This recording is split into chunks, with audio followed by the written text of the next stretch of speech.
Among a number of projects lined up for him to star in, Eddie Murphy is set to take upon the role of Inspector Clouseau of the Pink Panther franchise. And moving on from Pink Panther to the Black Panther franchise, The Eyes of Wakanda is set to be streaming on the Disney Plus platform in August. And we'll be delving into the story as to how the Kingdom of Wakanda played a crucial role throughout the history of the MCU. And last but not the least, one more streaming service is getting ready to shut down its operations on the continent of Africa. We'll be delving into these stories and more right here on the Film Mandate. My name is Papa Otu. Stay tuned.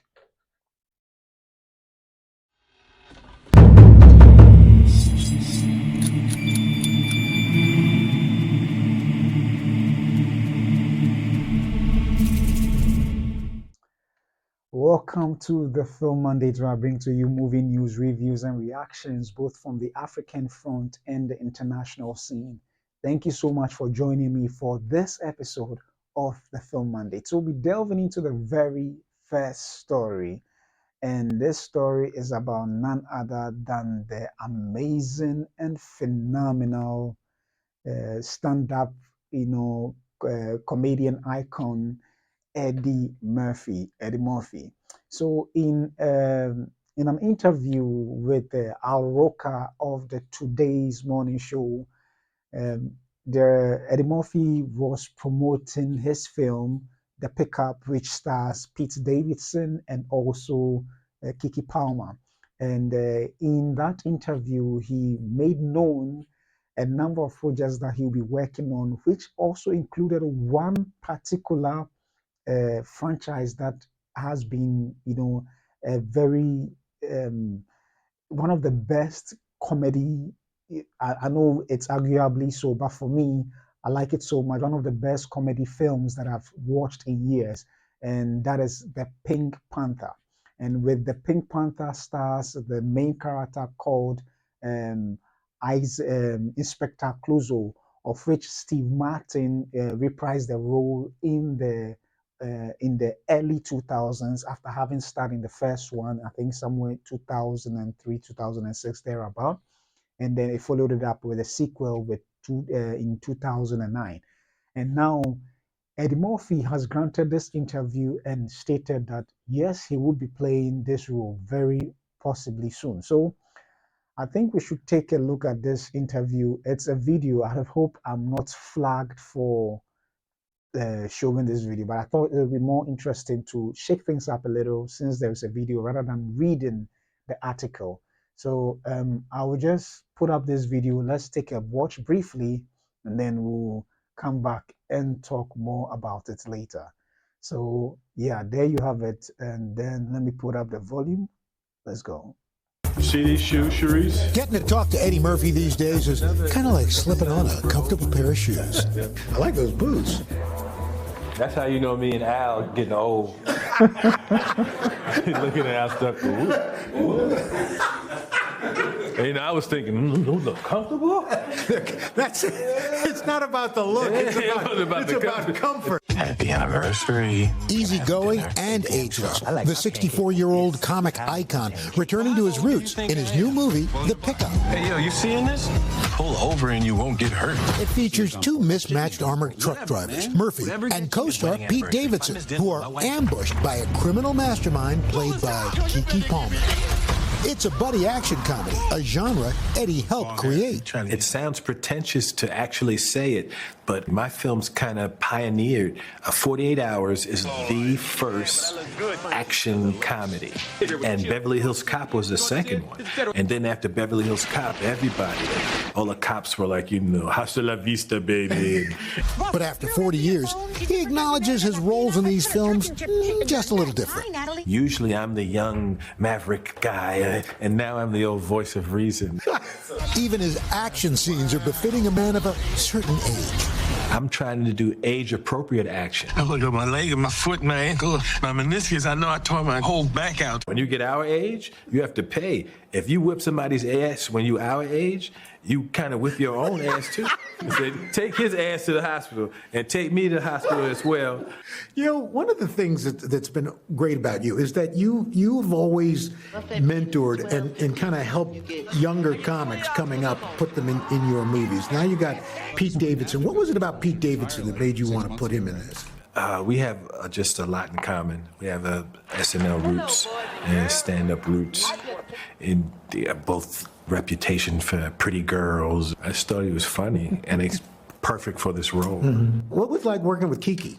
Oh, she's wonderful. She's funny, and she's a good actress, and a spirit and energy. She does everything. In one of our earlier interviews, you talked about how you were going to be slowing down. I look at you got like 9 projects in the hopper. It seems like you're busier than ever. I had planned on slowing down, and things just happened. Getting ready to do a George Clinton Parliament Funk.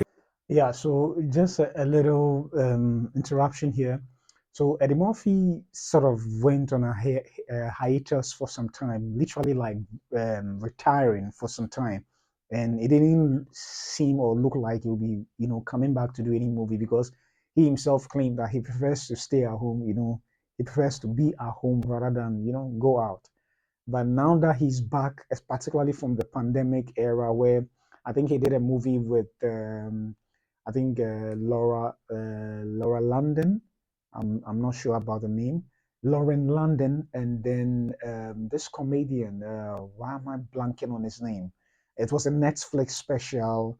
I've forgotten about the. I think the white actor starred opposite. Leonardo DiCaprio in Wolf of Wall Street. I'm blanking out on his name, but pardon me. And from that time onwards, he did a couple of. I think that was. I don't know whether that was pre or post pandemic, but he did a couple of movies from. My name is. He starred in a biopic of one of the greatest filmmakers, black filmmakers or comedian of the past years. So a number after those films, he kept coming back with a number of films. We watched the Beverly Hills Cop sequel, which was post-pandemic. He did the Coming to America 2 and all, and it looks like now he's fully back with about 9 projects ready to go on. So let's take a look at some of the films that he is numbering that he'll be starring in briefly. Things just happened. Getting ready to do a George Clinton Parliament Funkadelic. I'm getting ready to do George Clinton. Already started Shrek 5, and I'm Inspector Clouseau in the next Pink Panther. Wait, what? So Shrek is one of those most anticipated movies that we are all looking out for, particularly looking at the fact that when we watch the Puss in Boots, the last film they did it's more of a spin-off of the Shrek franchise itself. But when they did Puss in Boots, towards the end, they went back to Far, Far Away, which happens to be the kingdom where Fiona and Shrek happens to be at the moment. So in that little excerpt of I don't know whether that was a post-credit scene, but it then made us aware that definitely they'll be heading towards that land with the possibility of the Shrek franchise being continued. So that's what he was speaking about, that he actually is working on Shrek 5 at the moment with Mike Myers returning, with Cameron Diaz also returning, and Antonio Banderas also returning as well. So it is quite interesting that they are coming back to do at least one more of the franchise, which is one of the most entertaining animated film series ever. If you haven't watched it, maybe you should do so. It's really exciting and entertaining as well. So let's continue. And then he makes mention of Inspector Clouseau. So let's just take a look at this. I'm Inspector Clouseau in the next Pink Panther. Wait, what? Yeah, I'm the new Clouseau. You're the new Inspector Clouseau? Yeah, I'm the new Clouseau. Now, are you French in this? Maybe. Well, he has to be French, but he could also be Haitian. Oh. Uh-huh. I would tell you he's black. He's black. We know he's black. He's black. Murphy's made it clear. So yeah, I'll just leave it at this point at the moment. But so he did state that he actually is set to play the role Inspector Clouseau, and then it is. I mean, he could still be French and black because there are a lot of black, French persons there. But then I think I chanced upon a headline that says that there's a lot of backlash to with regards to him being cast as or him having been casted as the Inspector Clouseau. And I know maybe yes, looking at how well the predecessors to this particular to Eddie Murphy had played such a stellar role in the Inspector Clouseau franchise. And I could understand why people may push back against what perhaps the new Helmer, the one who's helming this, the direction they are taking this in. So it's understandable. I mean, Peter Sellers was the one who did the first one in 1963. And that is when the original was released, and then followed it up with a number of sequels. And then Steve Martin took over.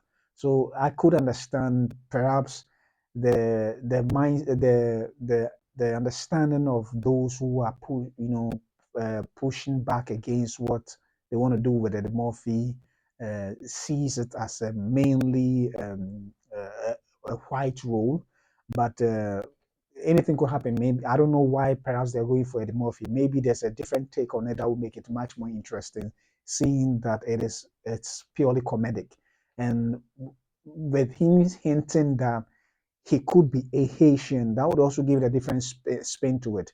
Maybe now with how they are developing the Pink Panther franchise, it's taking the form of the James Bond. I mean, I'm just guessing, where perhaps Inspector Clouseau is not just a name anymore; it's a title, like the way James Bond.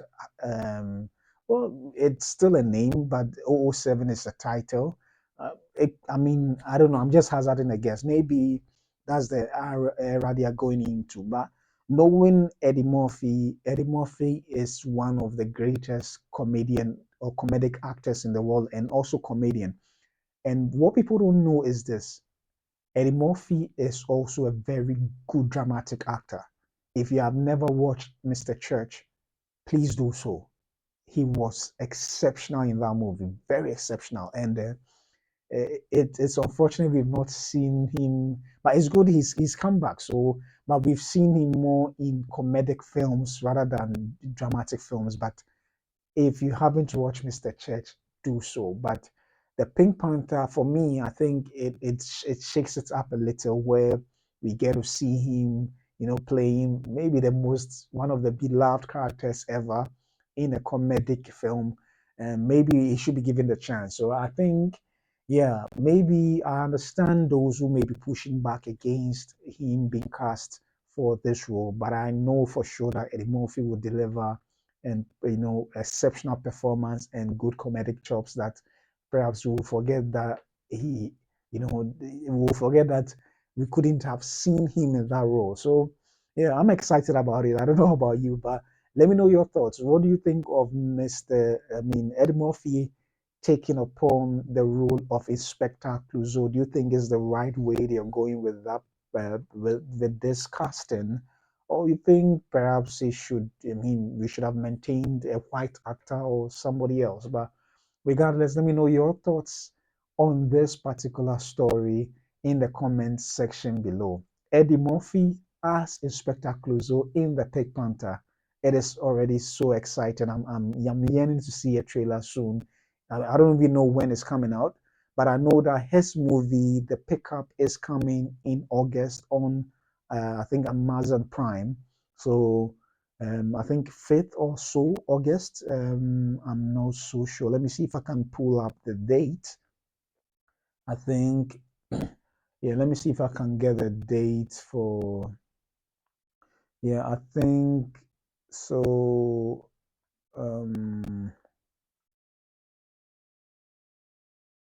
I'm not so sure. I'm not so sure when, but I think it's August 5th or August 6th. One of them. Yeah. I mean, but yeah, I think it's sorry. Let me just check it quickly, and yeah. So I think the pickup, the okay. So the pickup starring yeah, the pickup film. So it is releasing on Amazon Prime August 6th. Yeah, August 6th. So that is when it is actually releasing on Amazon Prime on August 6th. So if you haven't watched it, I think you should actually do so. I mean, it's yet to release, so obviously nobody has watched it yet. But yeah, I think you should also do so. And this is Peter Sellers, the first person who played the role of Inspector Clouseau, and that was followed by um, Steve Martin, who took upon that role, and it was so fascinating. I don't know which angle they're gonna go in, but I'm hoping it will be very. I mean, with Eddie Murphy and with the right pair of a director and writer, I think it will go very, very well. So I'm excited about it. I don't know about you. So let me know your thoughts in the comment section below. And yeah. So moving from Pink Panther to MCU's Black Panther, we had the opportunity to watch the first Black Panther in 2018, which starred Chadwick Boseman, Angela Bassett, Forest Whitaker. We had a whole host, of character, Michael B. Jordan, and the rest. And with the unfortunate passing of Chadwick Boseman, may his soul rest in peace. Wakanda Forever was the next step, because the Ran Coogler and his team had so little time to tweak and turn the story around to suit what we watched. And now there are several spin-offs of the what's it called, the Black Panther film, and one of such released quite recently, and that is Ironheart, in the six-part series or so. And now trailer for another spin-off called The Eyes of Wakanda had been released way back. However, the developer, is it a developer? Um, the creator speaks about it a little bit more in the on the Empire website, and it says that the Eyes of Wakanda will show how Black Panthers intersected through history, says creator Todd Harris, and this is written by Ben Travis. So let's take a quick read of the article. It says that ever since Black Panther brought audiences into the heart of Wakanda, MCU fans have been enthralled by T'Challa and Shuri's home country. The super advanced African nation sitting on a rich deposit of vibranium is a vibrant canvas for all kinds of stories to be told. And now, in the wake of Avengers Infinity War and Black Panther Wakanda Forever, we are finally going back. Not only that, but we will get to jump through Wakandan history in animated anthology series Eyes of Wakanda, a four-part series created by Todd Harris and produced by Ryan Coogler, dropping in on various eras of warriors.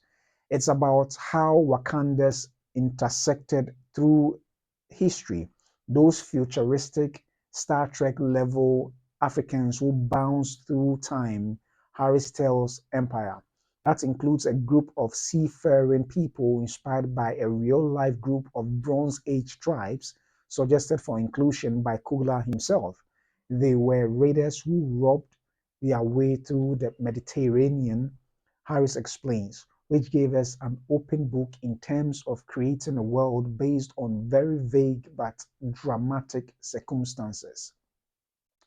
While the real potential of Eyes of Wakanda will be introducing fans to all kinds of new heroes throughout history, Harris teases some familiar faces may show up in the series. There's definitely going to be some familiarity, he promises. And since the entire series is now confirmed to hit streaming series this Friday, 1st August, there isn't long to wait. Wakanda awaits. Yeah, so that is it. So it is indeed exciting to have the Eyes of Wakanda finally dropping on the Disney Plus series for us to see how exciting it is. So it's a 2D animation, and I haven't watched the entire trailer, but a little excerpt I saw of it looks very interesting. And for those who happen to watch the Black Panther, the first one, you realize that before the movie itself began in the current day, even before the I wouldn't say flashback, but before the incident of T'Chaka uh, murdering his brother, um, there was a brief history as to how the Wakanda nation came to be and how the heart-shaped herb gave the Black Panther his powers, and how the I think the five tribes came together to form the Wakandan nation, even though one, the gorilla tribe, decided to opt out, but still remain part of the nation, but not under the Black Panthers rule. So they gave a little bit of a history, and how they hid themselves over the years, even during the First and Second World War. They decided not to participate in those wars, and they were sitting on this vibranium that could have changed the history of um, um, Africans worldwide, as purported by Michael B. Jordan's character Killmonger. So they gave us a little idea as to the history of Wakanda. And even beyond that, if you take a look at how they end up crowning their kings through a fight or a challenge, a ritual, they have the royal challenge or something by the royal bloodlines, you realize that there are several, major tribes in the Wakanda country as well. So it will be interesting to go back. And the interesting thing about these stories that prior to writing or developing this story, aside the comic book material being the source material for the Wakanda film or the Black Panther film, Ron Coogler and his team did a lot of research to be able to ground the fictional Wakandan world in a very believable African setting. So a lot of research went into it to make sure that all these tribes and their culture, the way of living, is felt in the story of Wakanda. That's why it made it so unique as it was, and people all over the world, whether regardless of the race, really went out to support it, particularly the first one. So it is of no surprise that they want to do this particular anthology, four-part anthology series, and I think it will be very interesting, particularly to see which tribes occupied the throne or the title of the Black Panther and how they work their way throughout history. The challenge may be that with the background they gave as to the history of Wakanda, it was said that they never really intervened in the history of the world. So, in this particular anthology series, where we're going to see how Black Panthers intersected through history, did they have any significant impact on history as found in the MCU? If that becomes the case, then it means that it may not work well in terms of continuity with regards to what they've already given us in the Black Panther movie. However, I'm sure they will find a way of making it work or shoot well for this for the Black Panther. And I think an exciting aspect of it also would be when he went into the spirit world. I'm trying to, I don't remember the name, but in seeing the forefathers that have come before him, I'm sure some of these people within that spiritual world have would be, if it may not be the same actors, but at least they would represent those who may have gone throughout history, impacting the lives as found in the anthology series The Eyes of Wakanda. So I think it's quite exciting, and not only that, but The Eyes of Wakanda would be perhaps even reinvigorate people's hope in the Black Panther fully. Unfortunately, because of the demise of Chadwick Boseman, the Black Panther Wakanda Forever didn't really augur well as it should have. Wankugla had quite a little time to turn things around and make it work, and he did an excellent job with the Black Panther Wakanda Forever. But then the vested interest in the Black Panther wasn't Wakanda Forever wasn't as high as compared to the first one that came around, and even in as much as Ironheart said that the finale it's really they landed the finale very well. A lot of people also didn't have much faith in the Ironheart series until the finale, and yeah, a lot of pundits and critics, rightly so, have said that her character wasn't really maximized well in the Wakanda Forever, considering even the source material and even just her rendition on screen, particularly when she happens to be one of the smartest people in the MCU universe. So there's a lot that has gone through, and perhaps this may restore people's hope and faith in the Black Panther franchise. And this may perhaps give us a little tease as to what may happen in the Black Panther 3. I'm not saying I know anything about it. I'm just saying that it may give us a little tease as to what may happen in Black Panther 3, considering that Denzel Washington himself actually will be featuring in the Black Panther 3. I don't know. I'm just guessing. Could it be that Denzel Washington himself is actually one of the Black Panthers, and now time travel being a possibility, it could I mean, wouldn't it be interesting if for some reason they visit him in the past or whichever way, and he's one of the Black Panthers who reigned upon the land of Wakanda? It would be interesting to know. But whatever be the case, I'm excited. I'm looking forward to this particular anthology series, which will be dropping just this Friday. Just this Friday, because the Eyes of Wakanda for years was said to be coming or being developed, but we never heard much about it due to the pandemic and the whole other stuff. But finally, it has arrived, and I'm excited about it. I don't know about you. Let me know your thoughts on this particular anthology series. Would you be watching it on Disney Plus when it finally drops? And what do you think? Uh, should it have been done into a live action series, or you think the animation is perfect as it is?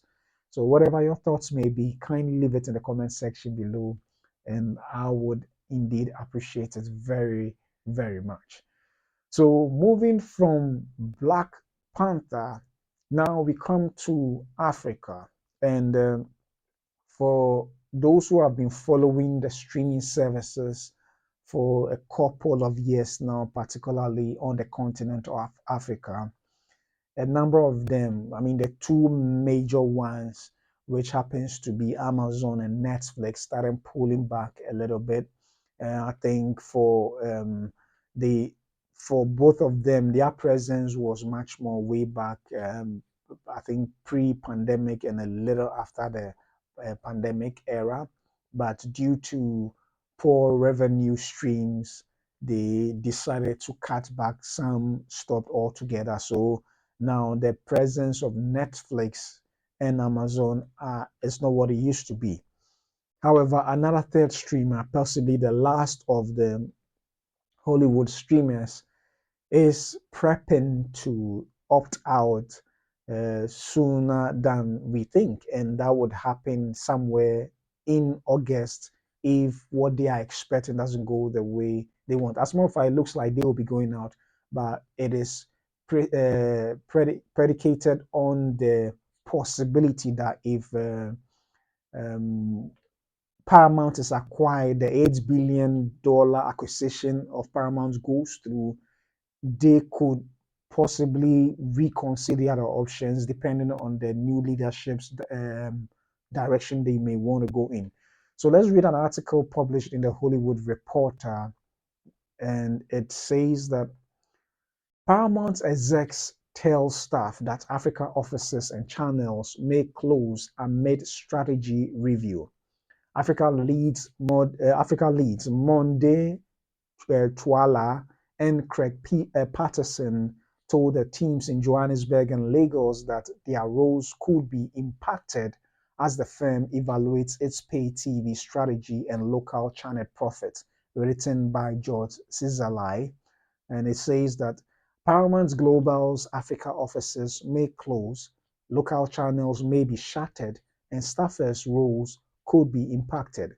Company executives told employees in the region on Tuesday. Sources familiar with the situation tell the Hollywood Reporter. The company has been prioritizing investments in its growing streaming business and core global content as it navigates shifts in audience behavior and the macroeconomic environment. As part of that, it is reviewing its international pay TV strategy and considering adjustments to its linear channel portfolio in international markets. With a focus on cable brands, management has also signaled a focus on businesses and regions with the most opportunity for revenue growth. Tuesday's news comes as Paramount continues to wait for FCC approval of Skydance Media's deal to acquire it. THR understands that Paramount has fewer than 100 employees in Africa between its offices in Johannesburg, South Africa, and Lagos, Nigeria. We are at a point in our journey where we are facing immense industry disruption. Monday Chwala and Craig Patterson, co-general managers of Paramount Africa, said in a staff memo obtained by THR. Our team is not immune to potential changes as our organization evaluates its pay TV strategy and local channel footprint here in Africa. In June, Paramount unveiled further US workforce cuts to the tune of 3.5%, following a 15% reduction last year. As of the end of 2024, Paramount Global had 18,600 employees worldwide. Co-CEOs George Cheeks, Chris McCarthy, and Brian Robbins said in a June memo that the focus was on US headcount, but the moves may also result in some impact to our workforce outside the US over time. Chwala and Patterson acknowledged in their staff memo, today was incredibly difficult. We want you to know your greatness is seen. We reach out with a heavy heart, but also with immense pride. Your dedication to excellence, creativity, and passion for leveraging the power of our content have been the driving force behind our many accomplishments. They concluded, we understand the coming weeks may be tough and feel unsettling through it all. Please know your efforts are valued beyond measure. So that is one sad news for us, particularly in Africa, as we are hoping that the continental audiovisual industry receives the necessary bolster to make sure it grows and become a very formidable force to contend with. However, in as much as we desire such and we hope that all these avenues may be available unto us, it is we need to face the reality that the revenue streams may not be working well for these streamers. That is why they are pulling out, and this may be the last of the major giant streaming service in Africa from Hollywood or the West to to leave the shores of this continent. And yeah, it is a challenge. We wish things were different from the realities that these streamers are faced with. And just as they've stated, it's not just Africa alone. Even in the United States, they had to cut back on some of their, reduce their staff by 3% to 18,600 workers. And when you look at how small of a number their staff is in Africa, it is quite sad that regardless of that, they still have to cut their losses and pull out of Africa. And we would have hoped that things were different, but the challenge is that the subscription based models for a lot of Africans are perhaps a little bit too pricey for us. Regardless, it may not be expensive, but due to economic reasons, majority of Africans may not patronize the service. And coupled with not just that, but free, it may not be a good comparison, but once you know you cannot afford on a monthly basis the subscription fees of some of these streaming services, the other avenue for you to resort to entertainment or find a ways to be entertained by videos would be the avenues of social media, where a lot of skits are on these platforms. And I think one of the other challenge may also be whether the content on a number of these platforms are properly representation of what the African may desire or would want to watch. And so that may be a challenge. And I know Netflix did well by making sure that a number of the content on there are from Africa, but it also costs a lot to make that happen, because then you would have to fund productions or scripts or even unscripted, make sure you option on unscripted concepts to be shot, in Africa and all that. And those are quite expensive to shoot. So if there could have been a relatively affordable, I wouldn't say even cheaper, but relatively affordable model where content can be created at relatively low fees to make sure that they can make their bottom line, I'm sure some of these streamers would have stayed. But unfortunately, it doesn't look like that's going to happen at the moment. And for this reason, one of Nigeria's um, companies, I think two of them have decided, seeing the pending coming of the closure of Paramount network of channels on the continent, they decided to take a step, the decision into their hands to create their own streaming service. Let me just read it, since it's in line with what we are discussing now. I think it's right to just discuss it in addition. So in the communique, in the communique, so in the communique, it says that Nollywood gets a new streamer plus Paramount Africa's impending shutdown. So Inkblot and Filmhouse partner on a Nollywood-focused video streaming platform, and Paramount's Africa's possible move to wind down operations. And so this is written by Oriche Jolomi Otomewo and Favor Damilola Olaya. I hope I got the names right.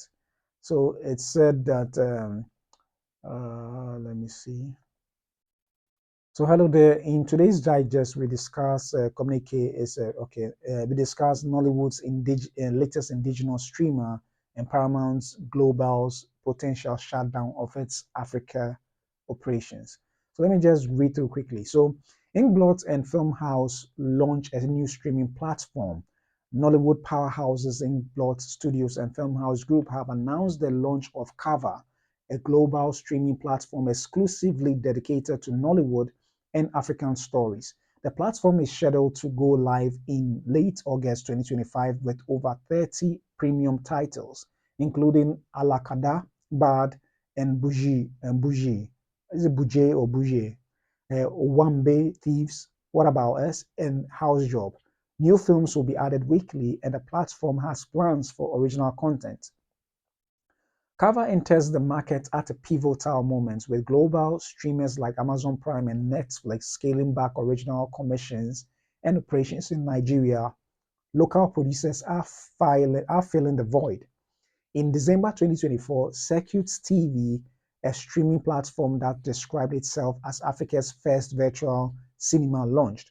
Earlier this month, media mogul Mo Abudu launched Ebony Life on Plus, a second attempt at a streaming platform. Carver is also Filmhouse's second attempt at a streaming platform. However, as local streaming platforms proliferate and the demand for African content continues to grow, especially among diaspora audiences, the real challenge lies in figuring out the economics of streaming in Nigeria.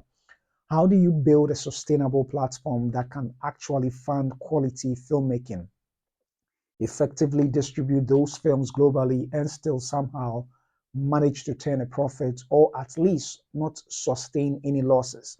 So that is actually the big question of this all. This is the big question of this all. And it says that this new crop of indigenous streamers are targeted at Nigerians in the diaspora, but even that might not be enough. According to tech industry analyst Olumuyiwa Ogboyega, pardon me if I murdered the name, pardon me. The winners in this new streaming race will run a multi-exit flywheel: cinema weekend, SVOD window, airline deals, YouTube brand integrations. The pure play SVOD dream is probably dead. Still, Cover's backers are optimistic. Cover is more than a streaming service. It's a bold new chapter for Nollywood designed to meet the growing demand for premium, authentic African content and to redefine how the world experiences our stories. Cover co-CEO and Film House Group chief said to Deadline, but only time will tell if Cover will survive the markets where other streamers have gone to die. So quickly, for those who may not know why how Paramount Global exists in Africa, quickly, this is their portfolio. So quickly, it says that yeah. So it's also hosts a major live. So okay. So quickly. So the US-based company employs around. No. Let me quickly go to. So MTV Sugar is by them. So they own the MTV Day Base Day. Some of their channels also includes pay TV service DSTV, and then BET, Comedy Central, MTV Base, Nickelodeon, Nick Jr., Nicktoons, and VH1 Classic. So that is how Paramount finds itself in Africa through these particular channels that they have acquired.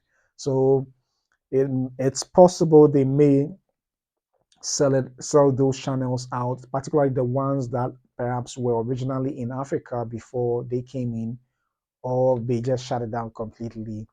And my concern, particularly this article did state, is particularly for Kava and I think Moabudu's effort in trying to establish a streaming service. This is their second try, and I'm not saying they shouldn't, but I'm hoping that they have learned all the necessary lessons to ensure that where the others didn't succeed, or where they first didn't even succeed, they found a solution to it, because the streaming game is capital intensive. You can't just wade into the waters of streaming and expect to churn out profits. It doesn't work that way.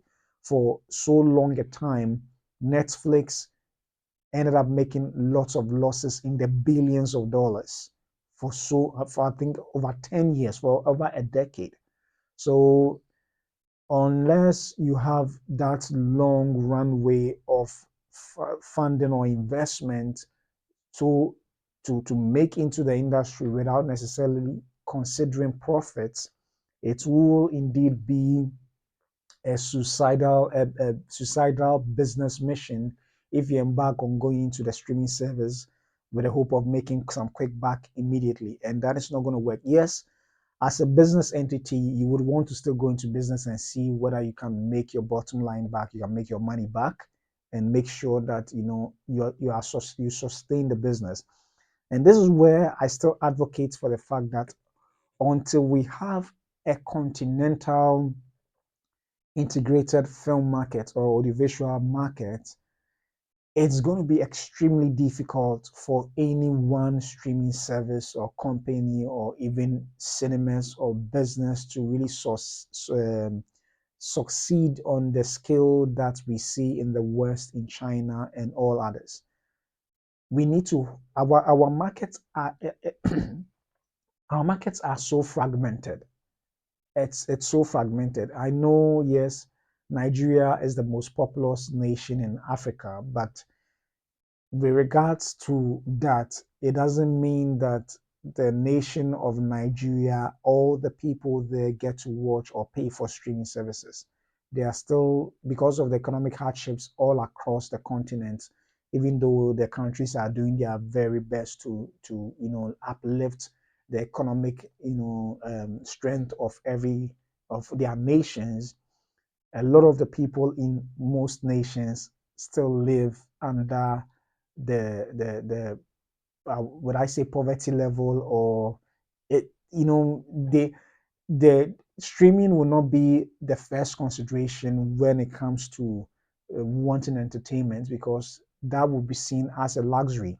So until there is an integrated continental market where one streaming service is not just streaming in one country, but it's streaming in all the 54, 52 countries on the continent, you would likely run at a loss. Even with the deep pockets of Paramount, Amazon, and that of Netflix, they still couldn't make things happen on the continent. I'm sure there may be other reasons that I may not know of, but the fundamental will be the revenue stream, whether how many people are subscribing, and are they still coming back for the new series and stuff that they are pouring onto the platform. And also piracy perhaps could be one of the reasons why these networks are not making money. But regardless, it is indeed a big challenge when it comes to audiovisual content marketing in Africa. So for Mo Abudu and Film House and the other, to